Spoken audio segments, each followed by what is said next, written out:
Você já se sentiu emocionalmente dependente de alguém? Alguém que te gerava amor, mas ao mesmo tempo também gerava muitas inseguranças? E isso nem mesmo demonizando a outra pessoa. Muitas vezes a culpa nem é mesmo dela. É sobre isso que a gente vai ler o relato de hoje, o relato da Lua. Eu sou o sobrevivente, eu tô aqui com meu mano Bacaco. E lembrando, se você quiser que seu relato, a sua situação, seu desabafo, qualquer outra coisa seja lida aqui, comentada a respeito, para isso basta você ir até o link que tá na descrição desse vídeo, preencher o formulário e relatar o que tá acontecendo e aguardar que talvez em breve a gente traga algumas reflexões a respeito e tente te ajudar a lidar com essa situação.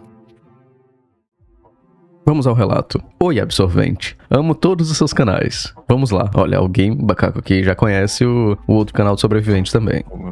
Esse canal não existe, não. Morreu, né? Meu esposo tem transtorno de ansiedade generalizado há 12 anos. Há 1 ano ele faz terapia. Está melhor e evoluindo, mas agora eu tô lidando com a evolução dele e sofrendo um pouco porque temos uma dependência emocional dos dois lados. Eu trato isso em terapia também. Bacana que os dois estão se cuidando. Tô sofrendo pra lidar com a liberdade que agora ele tem por não ter mais tanto medo de estar sozinho, de sair sozinho. Eu amo ver essa liberdade nele, mas eu também tenho esse medo de estar só. Dicas pra lidar com isso? Entendo se não der. Valeu. Lua, muito obrigado pelo seu relato. E uma coisa que me deixa muito feliz também é, primeiro, pela melhora do seu... esposo? Esposo, né? Casado. Isso.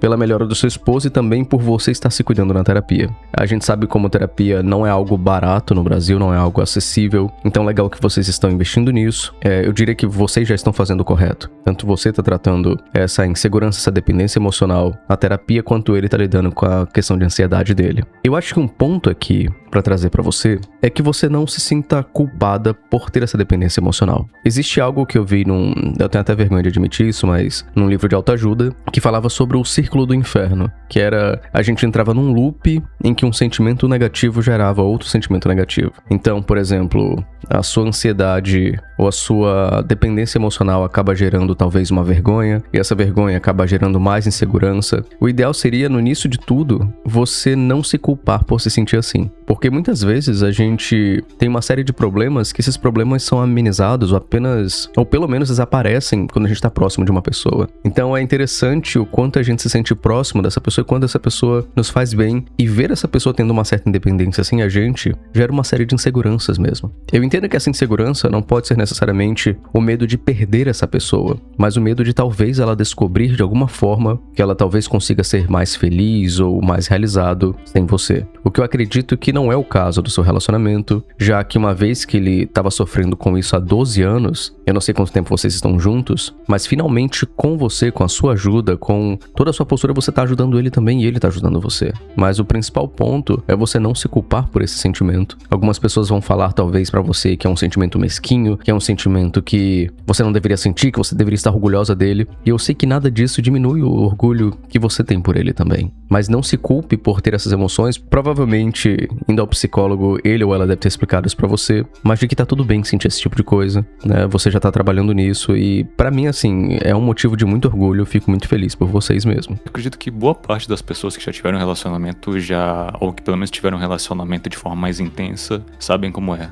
Talvez até mesmo quem tá vendo esse vídeo esteja vivendo uma situação dessa, por mais que não tenha medo de admitir. Porque como você mesmo mencionou, existe uma parcela de vergonha nisso tudo, de você sentir isso, e por mais que uma pessoa que esteja numa situação de dependência emocional tenha vergonha de admitir, ela no fundo sabe que depender de uma outra pessoa dessa forma pode ser prejudicial para ela mesma. A questão é que nem tudo, quando se trata de emoções, de sentimentos, vai parecer um papo bem emotivo aqui falando, mas nem tudo a gente resolve de forma mais lógica ou de forma mais prática, especialmente se tratando de emoções ou dentro de um contexto amoroso. E vem muito disso que ela explicou mesmo, do medo de você ficar só, do medo de você ter uma pessoa que é tão querida pra você, e uma pessoa com a qual você se porta tanto que praticamente tem uma parte da sua vida com ela. Porque quando você tá dentro de um casamento, é natural que aquela pessoa passe a ser uma parcela da sua vida, passe a ser uma parte da sua vida. E você temer ou ter uma certa insegurança por conta dessa pessoa, nada mais é do que o medo de você também perder um pedaço de você mesma nesse processo. Porque uma parte da sua identidade, uma parte de quem você é, também tá atrelada àquela pessoa. Eu compreendo perfeitamente como essa sensação de medo de estar só, além também de que vem muito daquela questão da insegurança também também, de você achar que uma pessoa, por ter mais liberdade, por estar evoluindo, crescendo cada vez mais, possa te fazer se sentir mais segura, no sentido de que talvez ela possa encontrar uma pessoa mais interessante, que talvez ela encontre experiências melhores do que você, e isso te faz se sentir um pouco mais acuado, no sentido de que você nunca vai se sentir o bastante o suficiente para aquela pessoa, por mais que a pessoa entenda, como o sobrevivente falou, por mais que não necessariamente seja culpa da outra pessoa. Eu tô fazendo essa parte para tentar descrever mais ou menos, tanto com base no que ela diz, como na minha experiência pessoal, de que é situação realmente muito mais complicada de tratar, de lidar, mas ela já tem feito um bom trabalho nisso, procurando terapia, inclusive sendo sincera para falar sobre isso, porque também existe muito julgamento de outras pessoas em relação à dependência emocional. Então, se você tem um amigo, uma pessoa mais próxima que desabafa com você sobre dependência emocional, isso eu digo por eu mesmo ter vivido isso, mas existe também uma espécie de receio de vergonha de você conversar sobre isso publicamente, porque a maioria das pessoas tende a julgar quem tá passando por essa situação.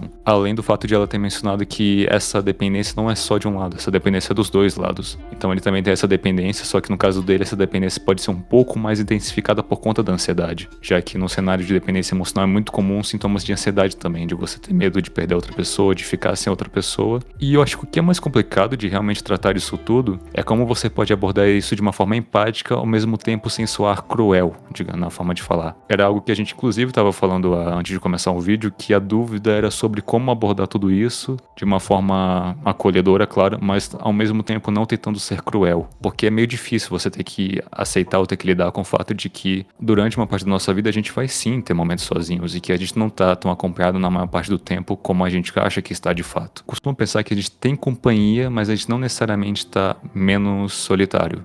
Claro, isso é muito mais uma crença pessoal minha, até um pouco pessimista de se falar na realidade, mas a verdade é que pessoas normalmente passam, seja num casamento, qualquer outra situação, as nossas relações com as pessoas, elas vão passar. Dá pra dizer que as pessoas, elas têm um prazo de validade, e isso eu não tô falando exclusivamente da pessoa morrer. Às vezes as pessoas só vão embora mesmo, elas seguem o próprio caminho, seja por conta de uma briga, seja por conta de um desentendimento, ou simplesmente porque a vida toma rumos diferentes. E isso, de forma alguma, é algo negativo na maior parte dos casos. Claro que pode ser, e isso pode gerar um certo sofrimento. Eu não lembro especificamente onde eu vi isso, mas eu vi isso provavelmente em alguma parte sobre os estoicos ou alguma aplicação do que os estoicos falaram, de que as pessoas na nossa vida são passageiras, que de forma alguma, ressaltando aqui, quer dizer que o impacto que elas têm na nossa vida seja negativo ou não seja digno de relevância, mas porque a vida é assim, as coisas passam. Da mesma forma que as oportunidades que a gente tem passam, as coisas que a gente sente também passam, as pessoas também passam. Nada nessa vida é eterno ou vai durar para sempre. Então, em vez de você tentar lidar com esse sofrimento de sentir luto, mesmo de sentir uma tristeza, o que é natural, você pode sentir, não tem nada de errado em sentir luto, é você tentar pensar, como é que eu tento falar isso sem soar de uma forma simplista demais, mas é tentar buscar felicidade nessa situação toda, inclusive na sua relação. Eu não sei se eu tô sendo claro bastante, mas você chegou a mencionar que você se sente feliz pelo progresso que ele teve. Isso é uma coisa maravilhosa. Isso é algo para se orgulhar mesmo.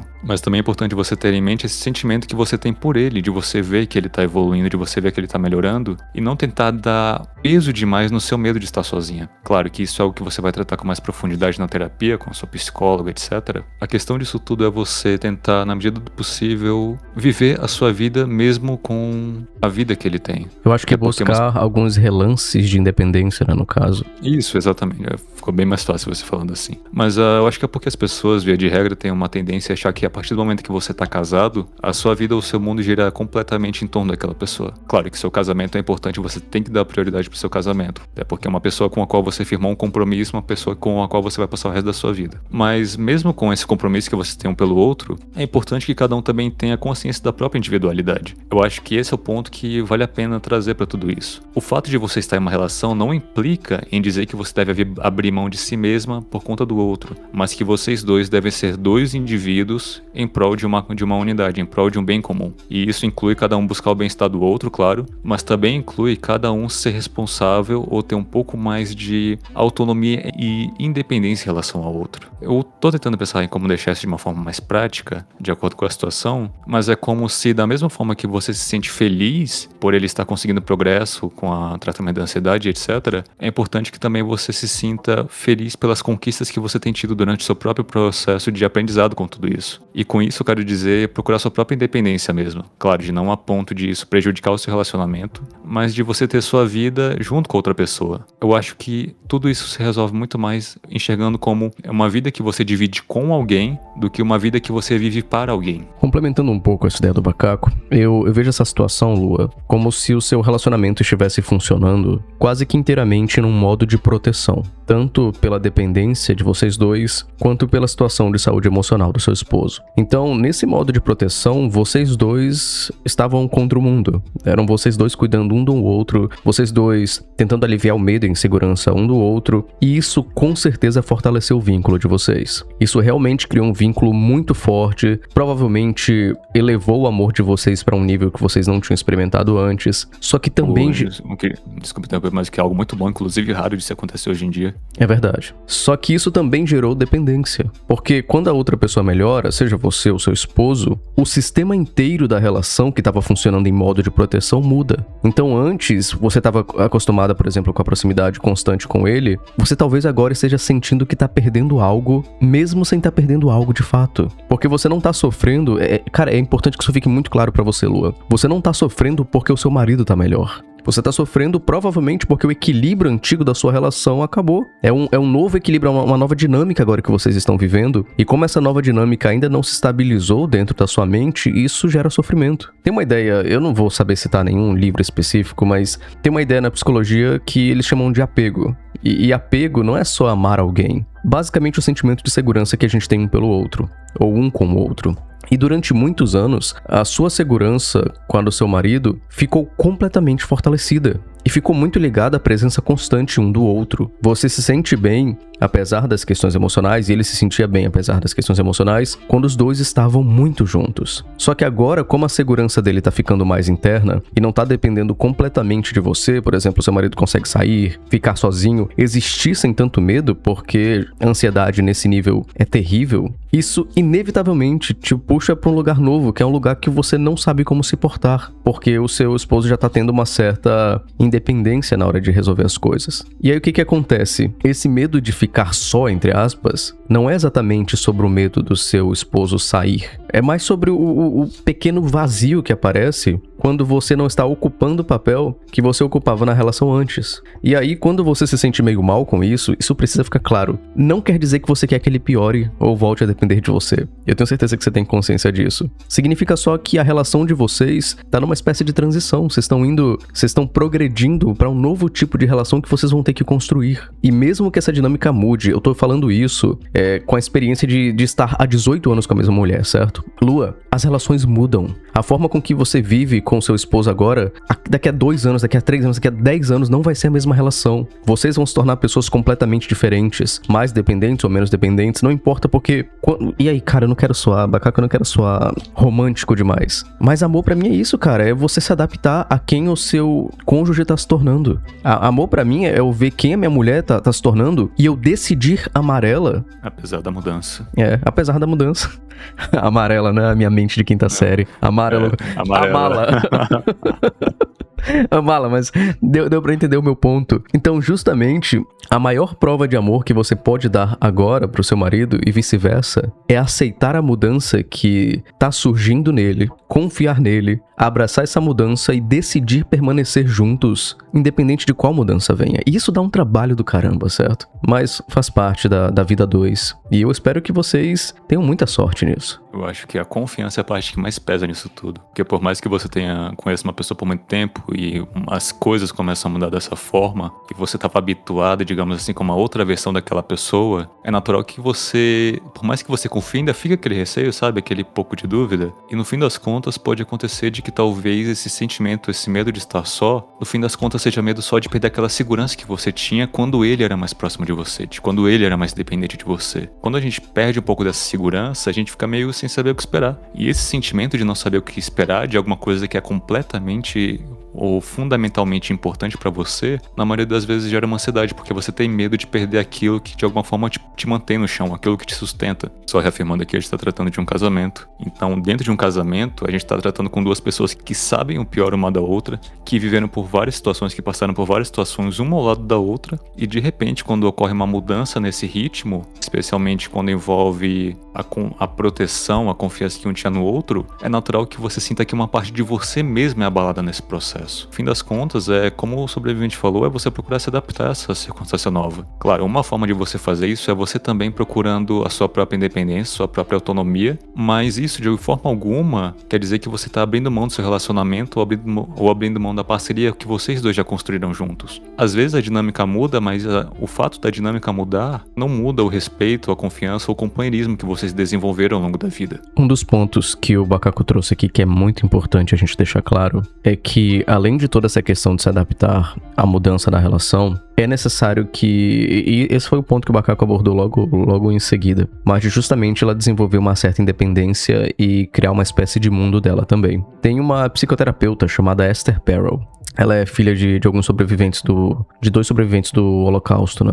E ela tinha essa ideia de que para que a gente tivesse uma relação saudável, a gente tinha que ter ao mesmo tempo proximidade e autonomia com a pessoa que a gente ama. Ao mesmo tempo, a gente tem que estar próximo de quem a gente ama e ao mesmo tempo a gente tem que ter uma vida sozinho. Uma vida, não sozinho no sentido de isolado dessa pessoa, mas uma vida com autonomia. Se só existe proximidade, que parece ser o caso do relacionamento da Lua, vira uma fusão que vocês dois não sabem como se portar sem o outro. Quando só existe autonomia, quando os dois são mega independentes e tal, vira distanciamento. Então, o desafio é justamente, Lua, você encontrar esse ponto que você está próximo do seu marido, que você ama o seu marido, mas que você também desenvolva autonomia. E isso dá muito trabalho, não tem uma solução pronta, é uma parada que você vai lidar na terapia, não é algo que Bacaco e eu vamos resolver pra você num vídeo do YouTube. Mas pelo menos eu espero que essa perspectiva que a gente tenha te dado, essa análise aqui, possa ter te feito pensar um pouco também nessa busca por si mesma, de ter orgulho do seu esposo, de ter orgulho da relação de vocês,